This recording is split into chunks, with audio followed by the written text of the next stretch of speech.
Oh, sounds great. Sounds wonderful. Well, last week we were talked about some different reasons for the pre-tribulation rapture, and I don't want to recover those because we've got a lot to cover this week as well.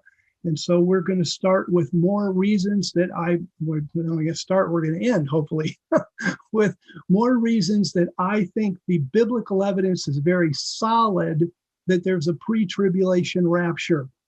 And you get to see a little of my handmade artwork that I'm not terribly proud of, but hey, it's cool. So Isaiah, let's see, where do I want to go? 1 Corinthians, please. 1 Corinthians chapter 15. 1 Corinthians 15 holds one of the strong evidences for a rapture of the church. Not necessarily as much a pre-tribulation rapture, a pure pre-tribulation rapture, but certainly a rapture that would be early on in the tribulation period because of what we know from last week about the sheep and goat judgment. But let's take a look at 1 Corinthians chapter 15, and there's really, really good information here. We're going to start in verse 51. And Paul starts out by saying, look, I tell you a sacred secret. And I want to repeat, the Greek word is mysterion. And mysterion in Greek, by the way, got translated when Jerome and others translated into the Latin. Jerome did the Latin Vulgate. They translated the Greek mysterion as sacramentum. And that's where the idea of the sacraments in the Roman Catholic Church or the Greek Orthodox Church, Russian Orthodox Church, Armenian Orthodox Church, that's where the idea of the sacraments in the church came out of the Latin, because mysterion was translated into sacramentum. Probably not a good translation at all, frankly. And through Christian history, it's been pretty hurtful to the church, actually. But he says, look, I tell you a mysterion. Now, what's happened, and you likely know this, in American or Western Christian history, is mysterion, instead of getting translated as a secret, it got transliterated as a mystery. And then it was basically believed that things of God were a mystery, and that came from the transliteration of mysterion. But there are two primary words in Greek for secret. The first is kryptos, and we got our word crypt from it, something that's hidden. So, for example, in 1 Corinthians 14, when you prophesy, you reveal the secrets, the kryptos of the heart, things that people have hidden in their heart. But mysterion was different in the Greek, and it referred to secrets that were in the religious or sacred realm. And I think Rotherham was the first Bible I read that translated mysterion as sacred secret, and I just couldn't find anything better, so I followed Rotherham's lead. And so God says, I'm going to tell you a sacred secret. And at that point, we kind of have to stop and say, okay, what does this mean? He's going to tell us a sacred secret. What does this mean? Well, it means that it wasn't known before. If it was known in the Old Testament, if it was known in the Gospels, then it wasn't a secret at the time of Paul. So now immediately our ears go look up and we're saying, okay, I'm looking for brand new information here. And so then he says, we will not all sleep. Of course, we won't all die. And people knew that in the Old Testament. They knew that even though the Bible didn't exactly say it, they knew when Christ came back that every single person on earth wouldn't be dead. They just didn't know what would happen to those people. So he says, I'm going to tell you what, I'll tell you a sacred secret. Well, we're not all going to be dead, but we will all be changed. And that is brand new information. It is not in the Old Testament. And it's not in the Gospels. And in fact, it contradicts what the Old Testament and Gospels say. You can't read this verse about every believer being changed when Christ comes back. And if you know the Old Testament and you know the Gospels and you believe them literally, you got to make a choice. Is the Old Testament Gospels right, or is this verse right?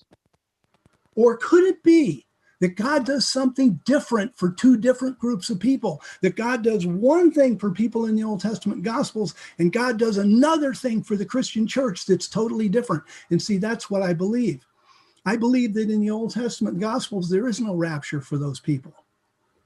But there's a rapture for us. And when Christians are raptured, every living Christian is changed. And then it goes on to say, explains it a little bit, verse 52, in a moment, in the blink of an eye. The word moment, by the way, is the Greek word atomos. We get our English word atom from it. An atom represented the smallest indivisible particle in the Greek thinking. So basically what God is saying is if you could divide time into little itty bitty teensy segments, in the absolute smallest segment of time, we will be changed. To say that that's a blink of an eye is a million years compared to the atom of time. This is not going to be like for you old Star Trek fans where you went, and you twinkled like a little star and then finally you disappear after 15 seconds. That's not going to be it. We're going to be there and we're going to be gone. I mean, it's just boom, we're gone, done. and an atom of time. And occurs at the last trump. Now, what does that mean? It doesn't mean the last trump in the Bible, because there's a trumpet that occurs at the beginning of the millennial kingdom, for example. It's simply making one of the many, many athletic analogies in Corinthians. There's loads of athletic analogies in Corinthians, and the trumpets would end the game. And it's like the game's done. This is kind of like the parable of the virgins in Matthew 25. There's a time when people can get born again. There's a time when you can be in the rapture. There's a time when you're going to get a new perfect body. There's a time when you're not going to have to go through tribulation. And then that time's going to come to an end. And when the games are over, the last trump, boy, we're gone. And somebody who's saying, "Oh, I was about to confess Christ." Well, better confess him in the tribulation period. And frankly, if the statistics play out, you'll probably die for your faith. Sorry you didn't do it 5 minutes earlier. And that's another reason why you and I have to be so moved to evangelize, because this age will come to an end, and everybody that's left is going to go through the tribulation. And then it says the dead will be raised incorruptible. Got it. That you could extrapolate from the Old Testament. And we will be changed. And that, again, is what contradicts the Old Testament. For this corruption must put on incorruption. This mortal must be put on immortality. And then it goes on and says death is swallowed up in victory. And death, where's your victory? Death, where's your sting? And then 57, thanks be to God who gives us the victory through our Lord Jesus Christ. Now, why do I say that this is so different from the Old Testament? Let's go to Isaiah chapter 65. So in Isaiah 65, Isaiah is talking about the hope of Israel at the time. And he says in verse 17, "For behold, I will create a new heaven and a new earth, and the former things will not be remembered nor come to mind." This is not the third heaven and earth of Revelation chapter 21. This is the new earth that's going to come to pass that on God's unique day, which is in Zechariah 14, on God's unique day when he takes this earth that we have, which is so polluted, and the water's polluted, and the air's polluted, and the ground is polluted, and he's going to completely redo the earth. Jesus is going to talk about this in Matthew chapter 19, and he's encouraging his disciples in Matthew chapter 19, and in verse 28, Jesus said to them, "Truly I say to you, that you who have followed me in the new beginning, when the Son of Man sits on the throne of his glory, you also will sit on 12 thrones, judging the 12 tribes of Israel." So here in Matthew chapter 19, Jesus called it a new beginning, a palingenesia, beginning again, if you will. In Isaiah chapter 65, it said it was a new heaven and earth. And what happens in this new heaven and earth? Well, he says, verse 18, "Be glad and rejoice. It's going to be a great place." Verse 19, "I'll rejoice in Jerusalem and joy in my people. No more will be heard in it the voice of weeping or the voice of crying."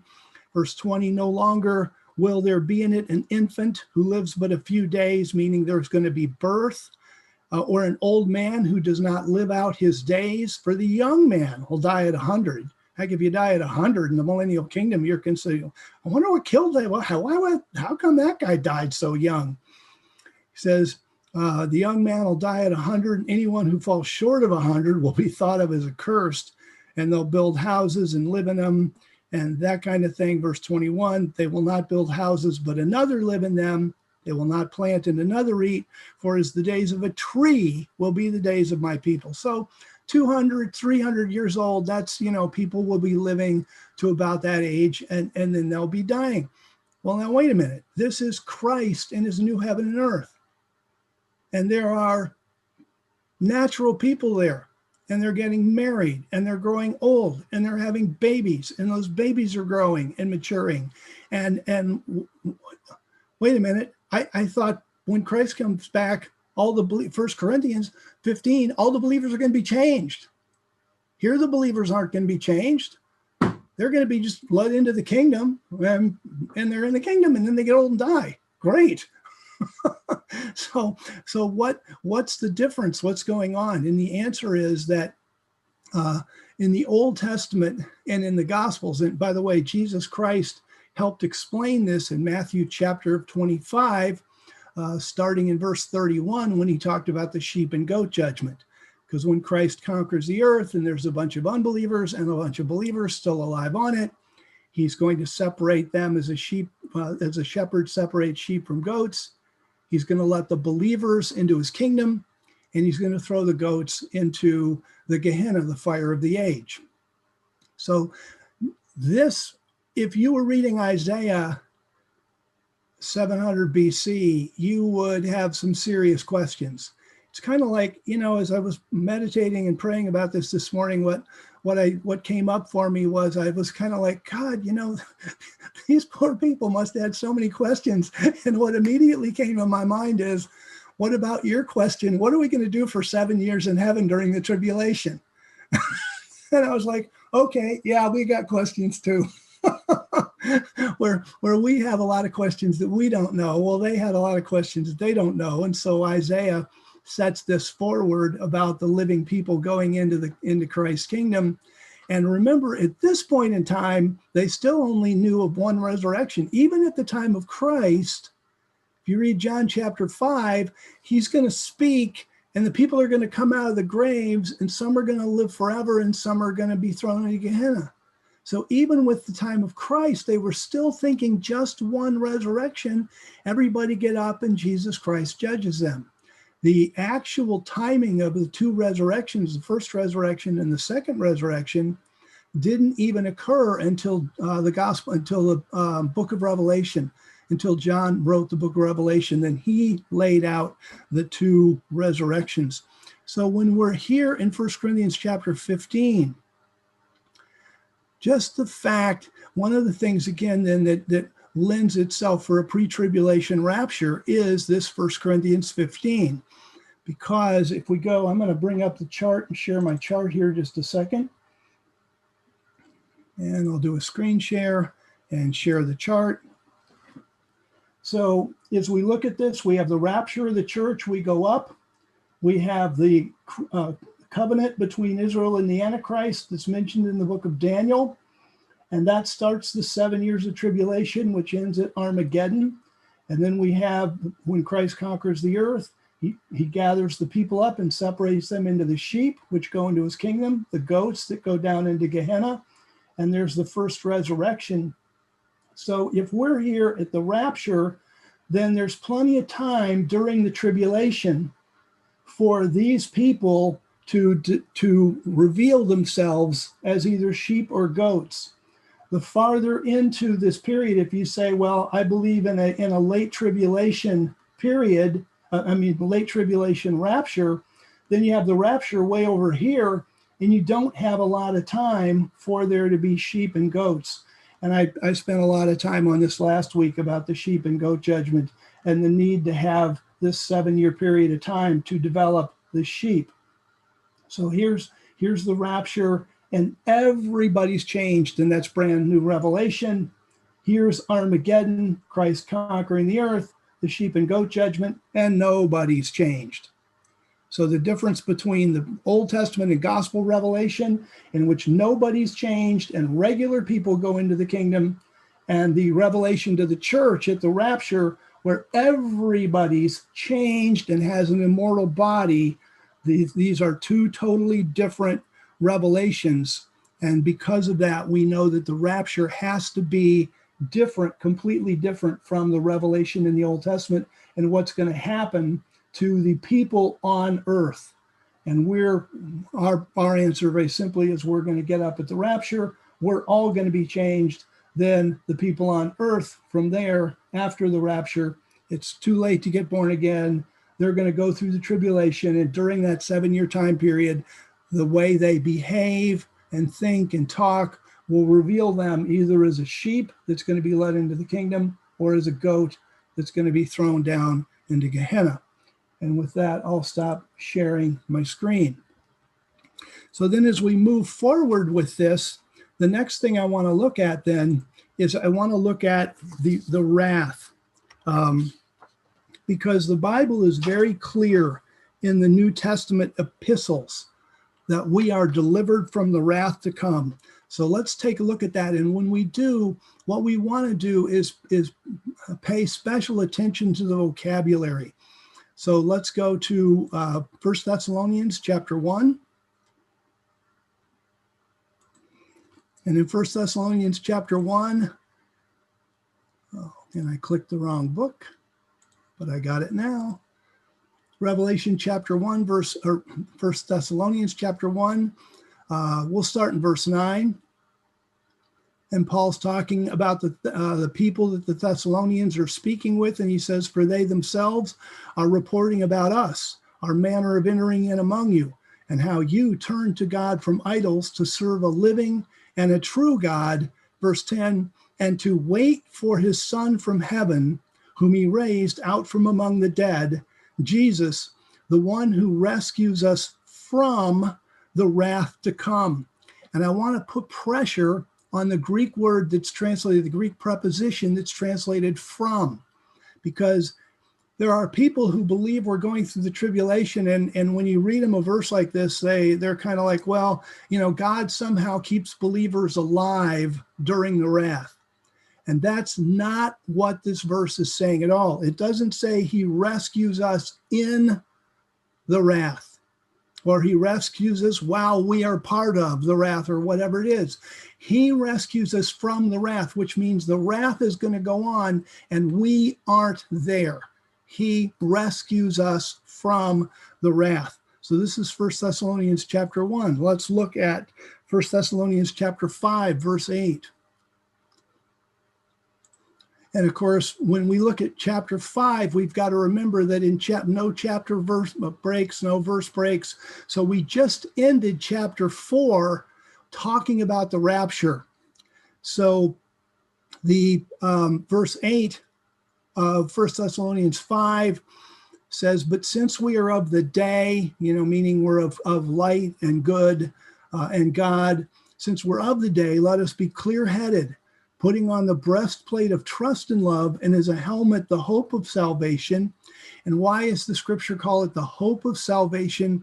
Because the true reality of our salvation is future. This is confusing to some people. It's very important we make sure we understand this. There are verses like Ephesians 2 that say we have been saved.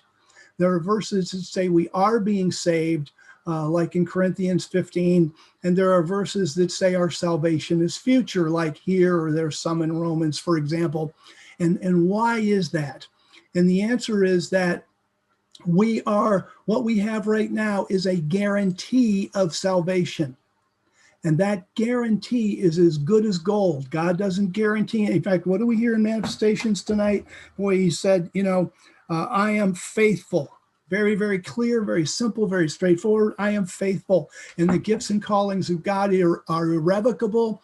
And when God says that we are sealed with Holy Spirit until the day of redemption, when it says if we died with Christ, then we will be in a resurrection like Christ's, makes those statements. God is faithful. We are going to be in a rapture, and he makes these statements. We're not going to go through the wrath. and it's a hope of salvation. So we have a guarantee of salvation. So from a de facto standpoint, maybe not de facto, but from an understanding of God's faithfulness, what we would call the already not yet, we already are saved. We are in the process of being sanctified, and that's why it says we are being saved. And then the hope of our salvation is when we get our new bodies and we're completely saved. And that's why it says that it's saved in every possible way. And then verse 9 starts out, again, paying attention to the vocabulary. God did not appoint us to wrath, but to obtain salvation through our Lord Jesus Christ. And that's not just salvation in the sense of eternal life. That's deliverance. In the context of the wrath, we're delivered from the wrath. And note how it says, God did not appoint us to wrath. Now, why would God use that language? The answer is that it's a contrast with what God specifically said in Daniel, the book of Daniel, about Israel being appointed or determined. God uses two different Hebrew words, to wrath. So Israel was appointed, determined to wrath. What decreed. Wrath was decreed for them, and they were determined to be in the wrath, where in some of the translations would go appoint, where we are not appointed to wrath. So once again, see, if you just read Thessalonians and you don't compare it to Daniel, then it's kind of like, okay, God didn't appoint us to wrath, whoopee. But when you read Daniel and then Daniel 9, and then you read Thessalonians, it's like, okay, I get it. Israel appointed to wrath, us not appointed to wrath. And so that's 1 Thessalonians. Let's go to Romans chapter 5. Romans chapter 5 and verse 9. And again, we're talking about the wrath. And says, verse 8, we'll pick up context. But God shows his own love toward us in that while we were still sinners, Christ died in our place. I should have been on the cross. Christ was there instead of me. Another thing to be thankful for all the time. But next week, Thanksgiving week. Verse 9, since we have now been declared righteous by his blood, much more surely then will be saved from the wrath through him. And so when we read this, we're saved from the wrath. And we put these three verses together, Romans 5:9, 1 Thessalonians 5:9, and 1 Thessalonians 1:10. We're not appointed to the wrath. We're delivered from the wrath. We're saved from the wrath through Christ. These are all different than what is said before and after. And whereupon I'm going to share my screen. And as promised, show you my homemade chart here. Let's see. Now, there we go. Screen share, chart, share. Okay, so here's my little homemade chart. And what we've got is the Old Testament, the Gospels, the church, you and me, and the book of Revelation. If what you and I were going to experience was the same thing that was spoken about for Israel, and Christ spoke about for his apostles, and the book of Revelation prophesies for people on earth in the future, then what we should see here, if we were all going to experience the same thing, would be wrath, wrath, wrath, and wrath. Instead, we read the Old Testament. There's a lot of verses about how the people are going to go through the wrath on earth. We read the Gospels and we find Jesus Christ specifically using the same word wrath here in the Gospels as the churches use, same Greek word, orge, which says there's no wrath, and the same Greek word, orge, in the book of Revelation, which says there's wrath. So wait a minute, if in the Gospels, the church, and the Revelation is exactly the same, orge, wrath, except Christ said to his apostles, you're going to go through it. And in the book of Revelation, it talks about going through it, except in the church epistles, we're not going to go through it. And 3 different verses say we're not going to go through it. I'm going to tell you there's something different. There's something really unique about the church that we're not going to go through the wrath. And what could that possibly be? That's going to be the rapture. If we're not going to go through the wrath, then Can we go through the majority of the book of Revelation? No. In fact, when we read about the sealed judgments, which are the very first things in the book of Revelation, the first part of the wrath in the book of Revelation is the sealed judgments from Revelation chapter 6. And what's the conclusion? This is early on in the book of Revelation in the tribulation period. And what's the conclusion of the people? Hide us from the wrath of the Lamb. And what does that tell us?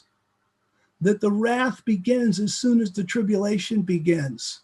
And so if we're going to be delivered from the wrath, we're not going through most of the tribulation like some of the post-trib people say. We're not going through all of it except the very end judgments like the pre-wrath people say. We're not going to go through to the middle of the tribulation like the mid-tribbers say, because then we'd be going through wrath. There's no wrath, and there's 3 different verses in the church epistles that say that you and I aren't going through the wrath. How's that going to happen? Well, this is 1 Corinthians chapter 15 and 1 Thessalonians chapter 4. We're going to be changed, and we're going to be taken up to heaven, just like 1 Thessalonians chapter 4 says. And we're going to be up there for the tribulation.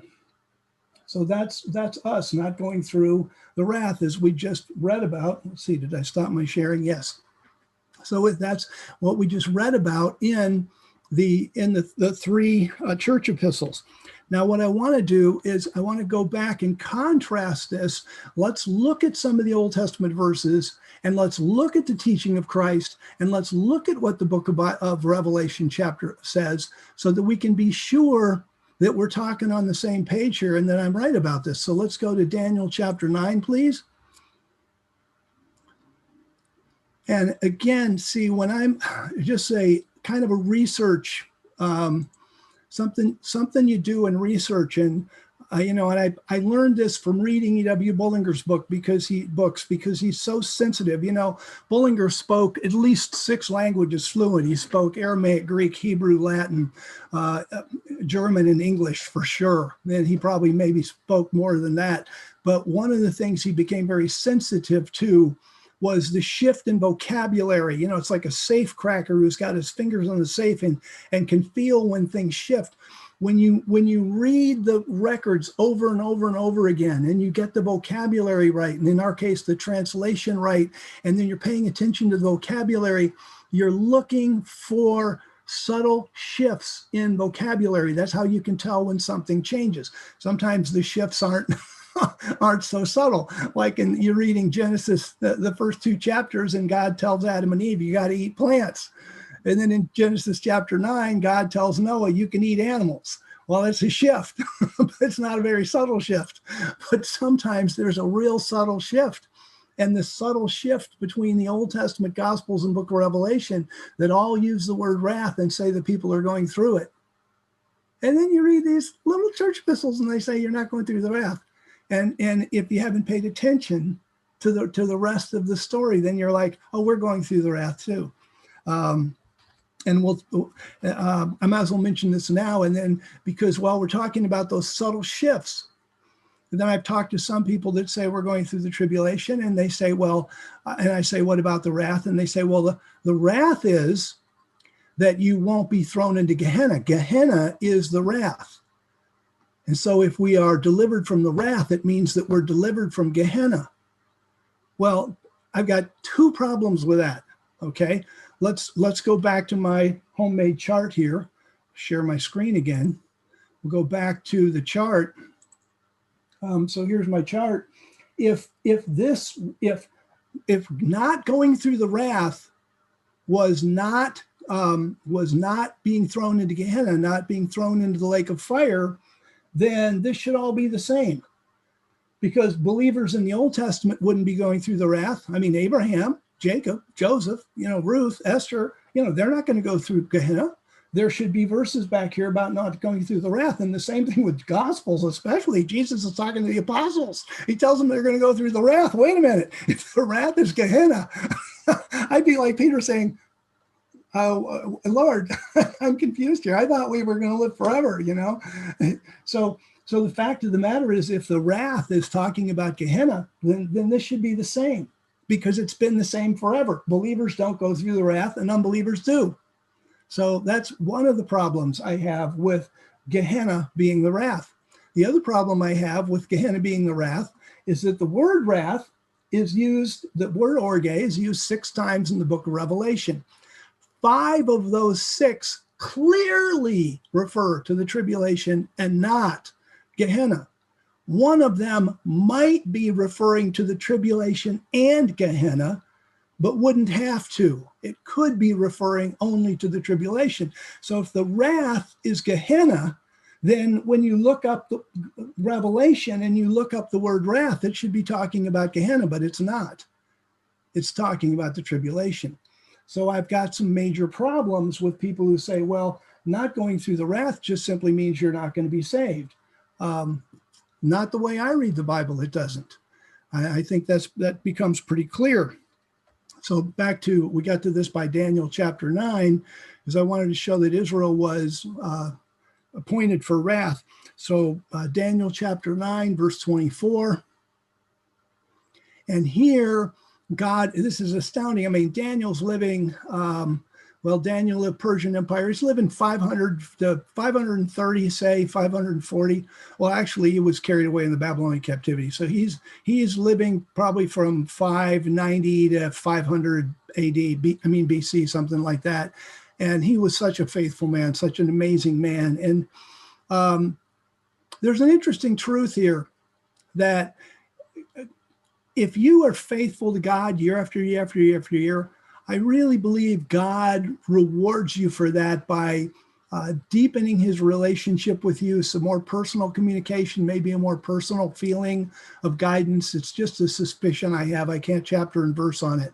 But I see this with Daniel, for example. You know, this is stuff that God could have told Daniel when he was a kid. He didn't. He told it to him when Daniel was really old, you know, and God does that. And so in verse 24, God says to Daniel, 70 weeks, these are weeks of years, is 483 years.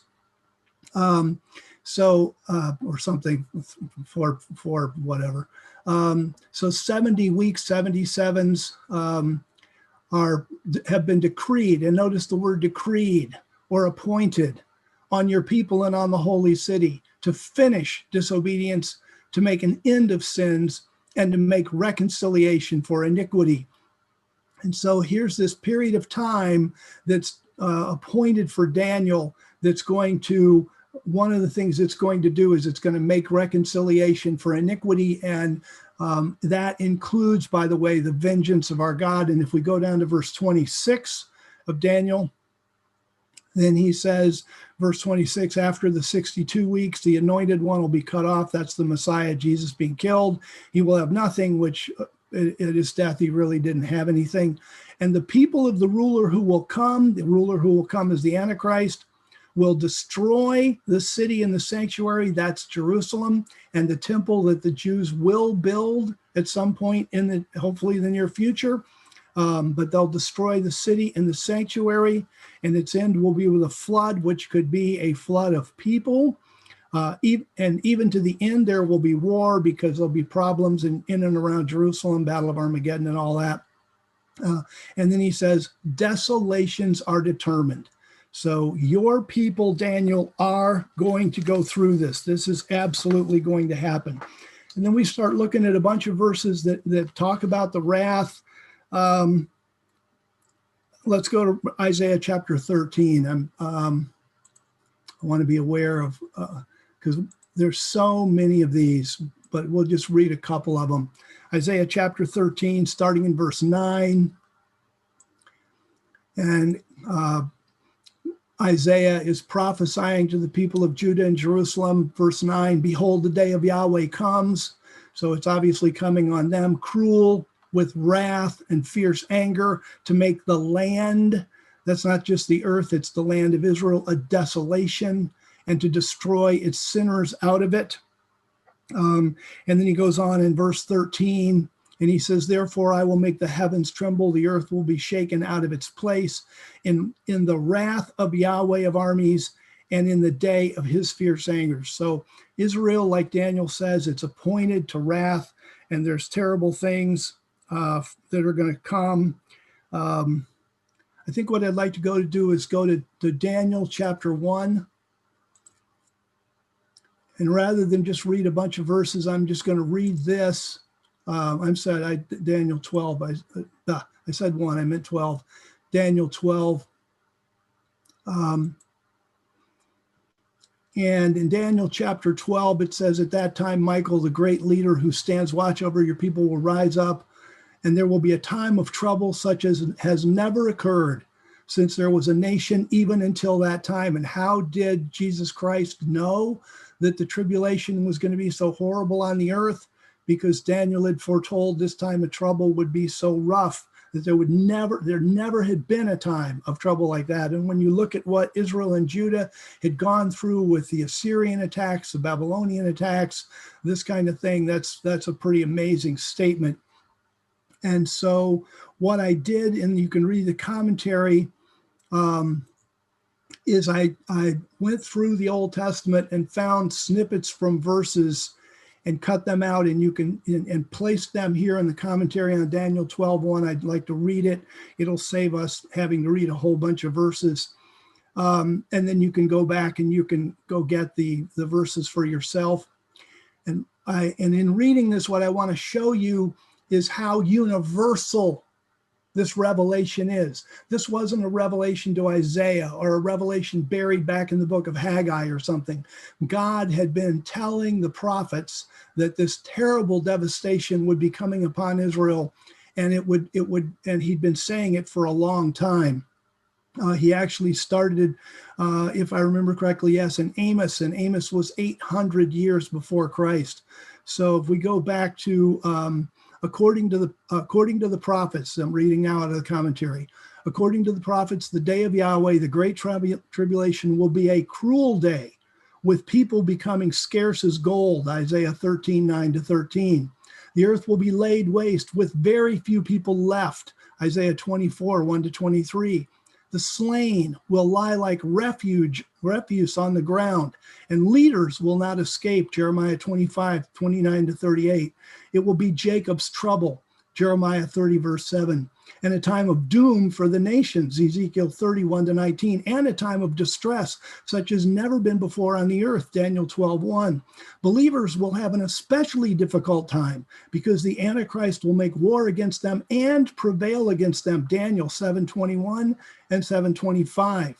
The great tribulation will be a time of darkness and gloom. Joel 1:15 and 2:1-11.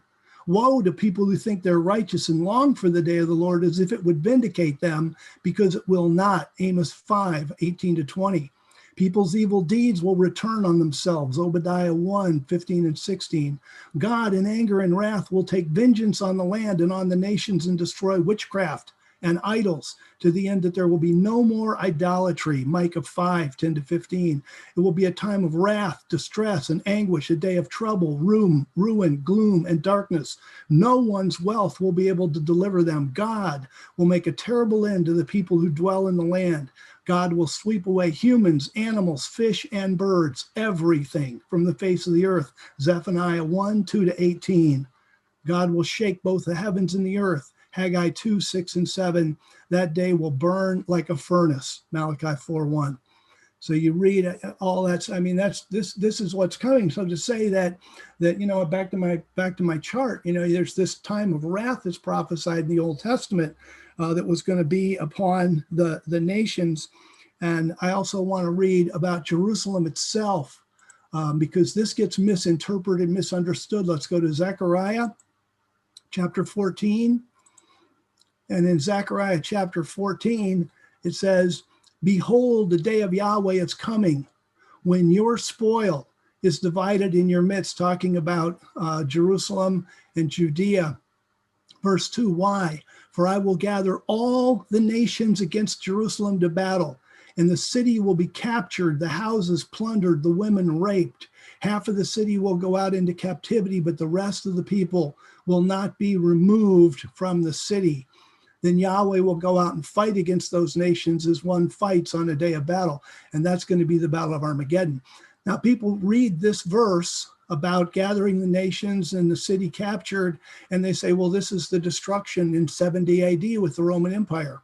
But the destruction in 70 AD doesn't match this prophecy, nor does it match the prophecy we just read in Daniel chapter 9, verse 26. I want to go back to Daniel 9 verse 26 for just a second and read that again in this light, because this becomes very important to you and I when we're thinking about what's coming in the future,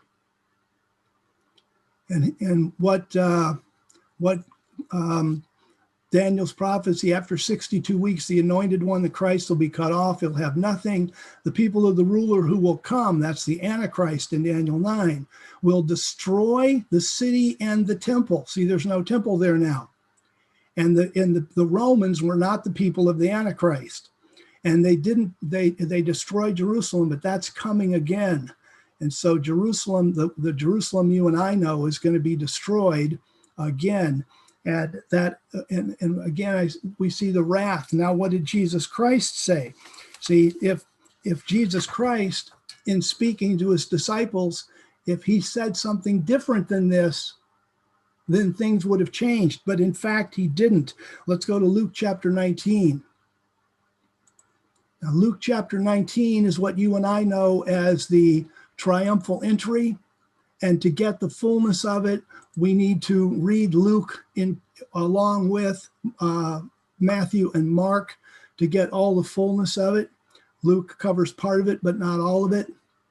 But here in Luke chapter 19 and verse 28, Christ is leaving Jericho. He goes up to Jerusalem and he gets his little donkey. We know he rode into Jerusalem. Verse 37, and as he was drawing near Jerusalem, already at the downward slope of the Mount of Olives, the whole multitude of the disciples began to rejoice and praise God with a loud voice for the mighty works that they had seen, saying, "Blessed is the King who comes in the name of the Lord, peace in heaven and glory to the highest." And then there's some of the Pharisees and that talk. And then verse 43, and this is a very powerful thing and shows Jesus's passion, his love, his humanity. He knew the people of Jerusalem were blockheads, he knew they were sinners and that kind of thing, but he just had such a love in his heart for the people and such a love for Jerusalem. And he saw what was coming. And, I've walked this walk many times, and you're walking up the east slope of the Mount of Olives and you come over the top and you start down the downhill slope. And just as you start down the downhill slope, the west slope of the Mount of Olives, all of a sudden what was hidden from you now becomes in full view and then laid out right in front of you in all of its glory is Jerusalem. And, Jesus knew he was going to die. He knew what he was doing. He get the ass's colt and all that stuff to fulfill the prophecy of Zechariah. And he's riding down on that, and he knows he's going to die. And coming up from Jericho, he even told his disciples, they're going to put me to death. And they said, Thomas says, okay, well, let's go die with him. If he's going to die, we might as well die too. And, he's holding it together really well. And then he comes over the top, and there's Jerusalem in all its glory. And it says in verse 41, and when he drew near and saw the city, he burst into tears. And, you and I have seen that happen so many times, like something will happen, to somebody and they're holding it together. And then they see their mom or their dad or their brother or somebody they love, and all of a sudden, wah, and they're a puddle of tears. And that's exactly what happened here.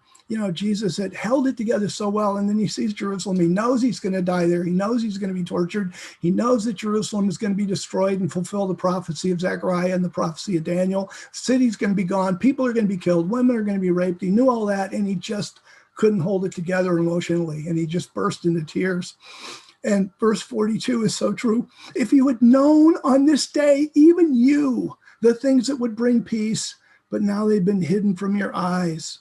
Verse 43, for the days will come upon you when your enemies will set up a barricade around you, surround you, hem you in on every side, will dash you to the ground and your children within you, and they will not leave you one stone standing on another because you didn't know the time of your visitation. And that's precisely correct. That's exactly what was going to happen from the prophecies of Daniel, the prophecies of Zechariah. Let's go to Luke chapter 21. Go forward 2 chapters, because this is important enough that Jesus is going to repeat it again. And again, see, he's talking to his disciples, and he doesn't say you're going to be delivered from the wrath. He says they're going to kill you. They're going to kill your families. They're going to kill your babies. It's going to be a difficult time. to say the least. So Luke chapter 21, we go down to verse 20. And here's Jesus again talking to his apostles and his disciples. Now, if they weren't going to go through the wrath, this is the time to tell them. You know, Matthew 24 here, this is the time to tell them and say, well, you know, Jerusalem's going to go through some really tough times, but not you. You're not going to go through the wrath. But he doesn't say that at all. Instead, verse 20, he says, but when you see Jerusalem surrounded by armies, how does he know that's going to happen, Zechariah? By the way, Zechariah talked about all nations coming against Jerusalem. You know, that was more or less when the United Nations got together and decided, you know, does Israel have a right to Jerusalem?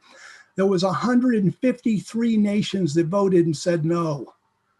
So when all of the nations come against Jerusalem, you know, that's coming in the future. The nations of the world will turn against Israel. They already are in large part.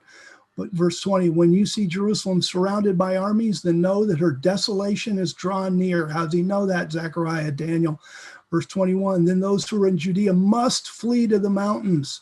Those who are in the midst of her must leave, and do not let those who are in the country enter her, because those are the days of vengeance to fulfill all that's written. Well, what if you're like Lot's wife and you don't want to obey and you say, but I love my home here in Jerusalem. I don't want to leave.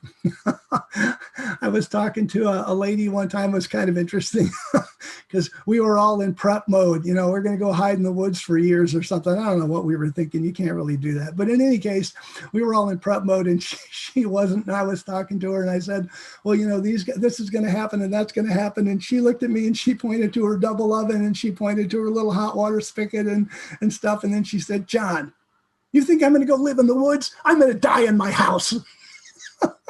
And I thought, okay, that's I understand the feeling, you know.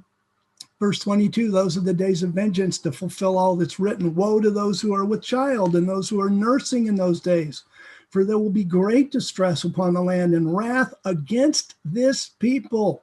You know, these are God's people, wrath against this people, and they will fall by the mouth of the sword, which is a Semitic idiom. You see it all over the Old Testament. It means the sword is eating, like it's hungry. It's just eating people up. And they will be led captive into all the nations, which is exactly what Zechariah said, which, by the way, is kind of interesting because we don't obviously see a lot of that right now, but we will. When the Antichrist, we'll see people taken captive and people enslaved in a way that has not happened in you know, a long time here in our world. Jerusalem will be trampled down by the Gentiles until the time of the Gentiles are fulfilled, and there will be signs in the sun and moon and stars, and that kind of thing. Let's go to Matthew chapter 24. Same teaching here, Matthew chapter 24, Christ teaching his disciples and apostles what's going to happen. And again, he would have the opportunity here to say what Romans 5:9, 1 Thessalonians 5:9, and 1 Thessalonians 1:10 say. Don't you disciples worry, you're going to be delivered from the wrath to come. No, that's not what he says. Verse 9. He says, verse 9, Matthew 24, they will hand you over to be tortured and will even kill you, and you will be hated by all nations because of my name.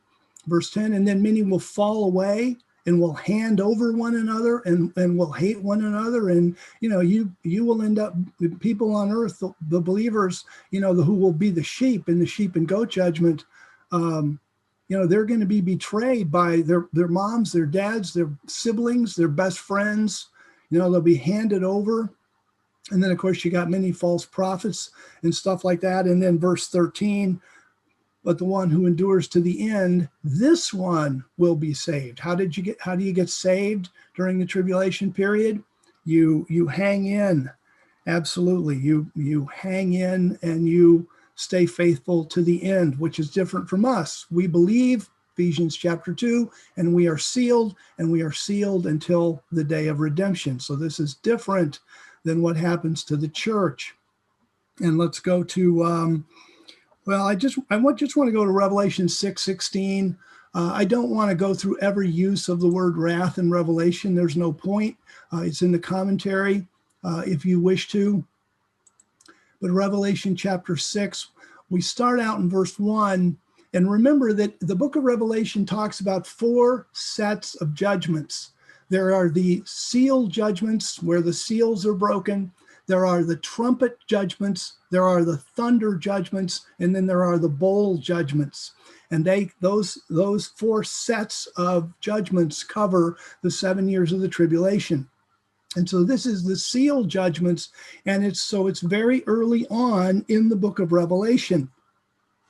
And so as we're reading and these seals are being broken, verse 15, it says, then the kings of the earth and the princes and the military commanders and the rich and the strong and every slave and free person, in other words, basically everybody, what starts to happen in the book of Revelation is so horrendous that the prophecy of Daniel can be seen to be coming true, where it said, there has never been distress like this on the planet.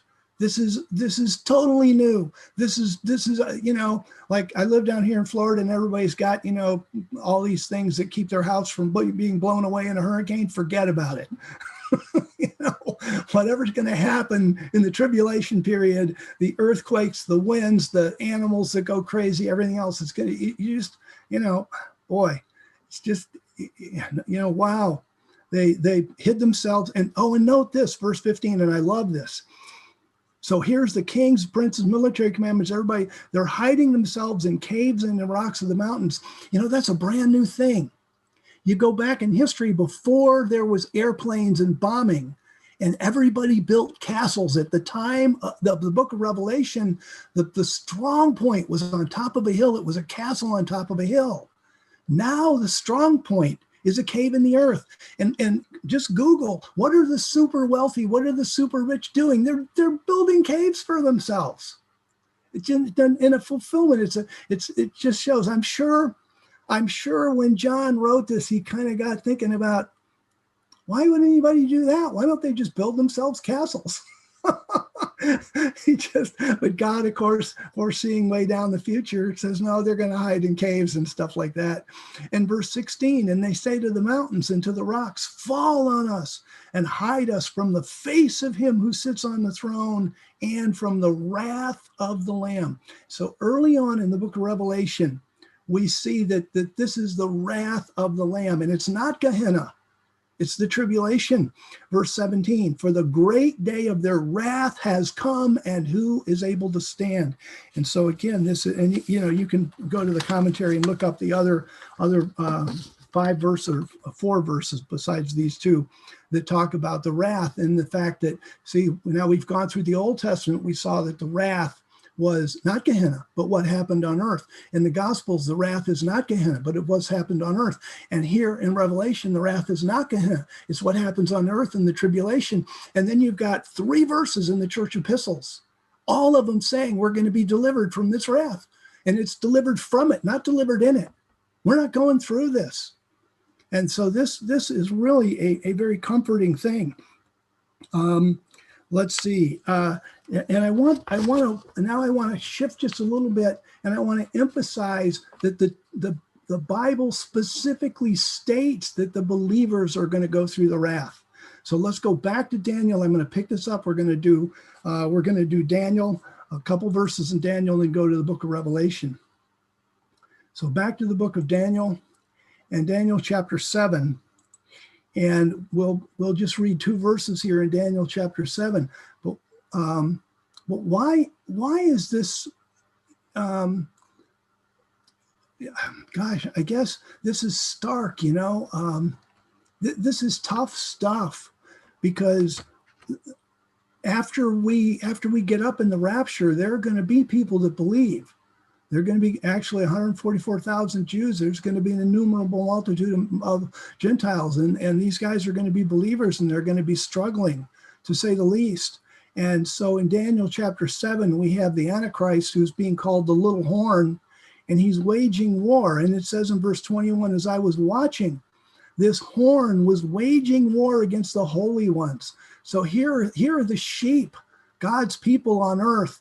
And what's the Antichrist doing? He's just so fired up with the hate of the adversary that who's he fighting with? He's fighting with the believers on earth. And then it goes on to say, not only is he's making war with them, he prevailed against them. So in the tribulation period, in the battle between good and evil, in the battle between believers, the sheep, the people that are trying to do something nice for God, and the Antichrist, who's going to win? The Antichrist. And the Revelation period, it's the day of vengeance of our God. It's going to be very, very difficult for believers. The Antichrist is going to prevail against them. And it says, verse 25, let's read in verse 25. And he, this little horn, will speak words against the Most High, and he will wear down the holy ones of the Most High, and he will think to change the times and the law. And the holy ones will be given into his hand for a time, times, and half a time, which is 3.5 years. A year, 2 years, and half a year, 3.5 years. Also calculated in the book of Revelation, for example, is 42 months, 1,260 days. It's given in years, days, and months in the Bible, this last 3.5 years. And so that's going to be a very, very difficult 3.5 year period for believers, because they'll be given into the hand of the Antichrist. So let's go to Revelation, please. Revelation chapter 2. And what I want to set up here is the difference between the letter to the 7 assemblies in the book of Revelation and the letter to the 7 churches in the church epistles. And in the letter to the 7 churches, the church epistles, we're told we're not going to go through the wrath. In Revelation chapter 2, we'll do verse 10. Christ is talking to the believers in Smyrna. These would be the sheep. And he says, verse 10, do not fear the things you are about to suffer. Why? The devil is about to throw some of you into prison, so you will be tested and you will be afflicted for 10 days, which is a figure for something, but we're not sure what.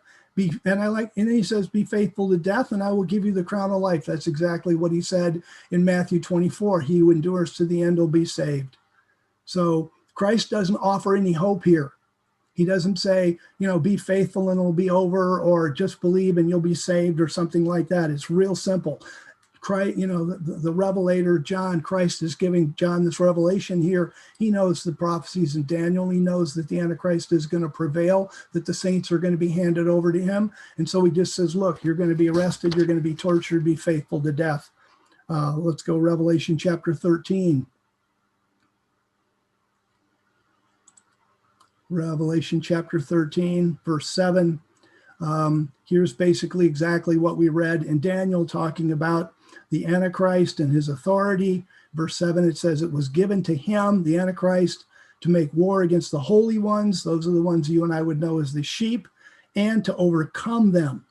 And there was given him authority over every tribe and people and tongue and nation, et cetera, et cetera. And then Revelation 13, verse 10, if anyone is to go into captivity he goes. If anyone is to be killed by the sword, he must be killed.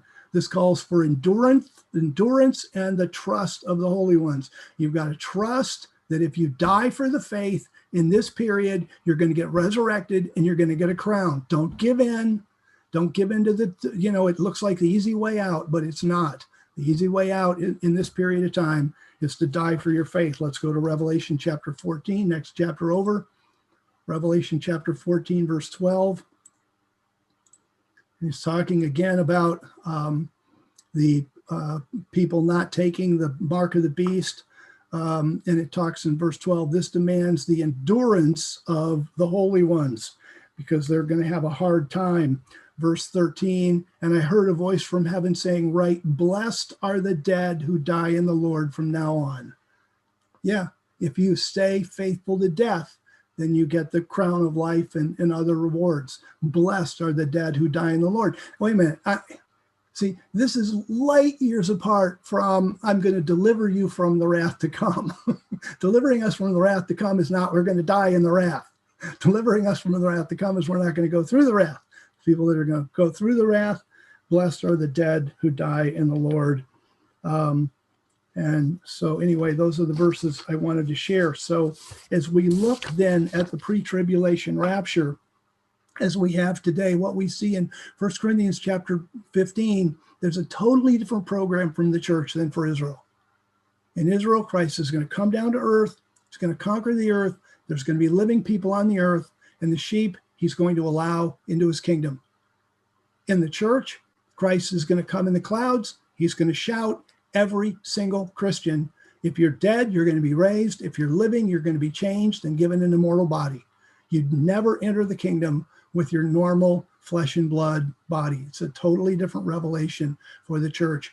And then the Israel, we see Israel and the nations are appointed to wrath. That is decreed and determined for them, and they're going to go through it. And Christ told his apostles, they will arrest you, you will suffer, they will kill you. And then the book of Revelation and the book of Daniel talk about being handed over to the holy ones. And again, I mean, handed over to the Antichrist. This is totally different from what happens to you and I. Now, does that mean, in closing, I'll say, does that mean that some Christian may not be tortured? No, not at all.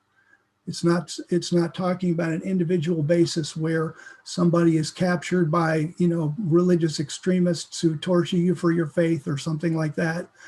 We know, for example, that kind of thing even happened in the Spanish Inquisition. But as a whole, the church does not go through the tribulation. We are delivered from it.